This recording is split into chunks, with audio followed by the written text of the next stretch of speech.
La 79e session de l'Assemblée générale des Nations unies a été ouverte ce mardi 24 septembre ici à New York.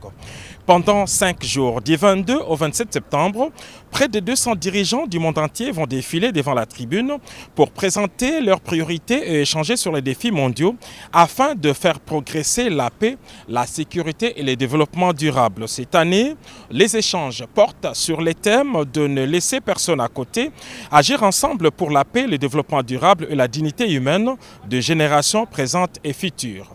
La question des inégalités dans le monde et de la réforme du Conseil de sécurité sera au centre du débat général ouvert ce mardi. Dans son discours d'ouverture, le secrétaire général de l'ONU, Antonio Guterres, a donné les temps pour lui. Un changement s'impose. Le Conseil de sécurité des Nations unies a été conçu par les vainqueurs de la Seconde Guerre mondiale.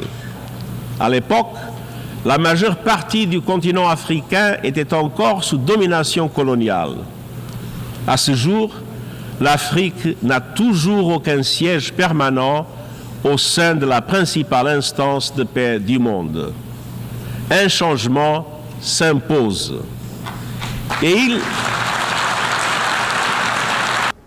À l'occasion de ces rendez-vous internationaux majeurs, le président de la République, Félix-Antoine Tshisekedi Tshilombo, prendra la parole devant cette tribune ce mercredi 25 septembre autour des 14 heures locales, soit 19 heures heure de Kinshasa. En plus des défis mondiaux sans précédent, cette grand-messe diplomatique est l'occasion pour le numéro 1 de la RDC de réaffirmer son engagement en faveur d'un multilatéralisme fort et efficace.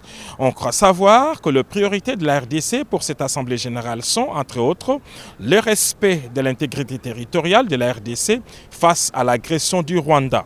Nous pensons aussi que le président de la République, Félix-Antoine Tshisekedi Tshilombo, ne manquera pas de demander des sanctions contre le Rwanda pour son agression avérée et son pillage des ressources naturelles congolaises. C'est aussi l'occasion pour le président de la RDC de demander l'appui d'autres États pour le poste de membre permanent du Conseil de sécurité avec plein pouvoir.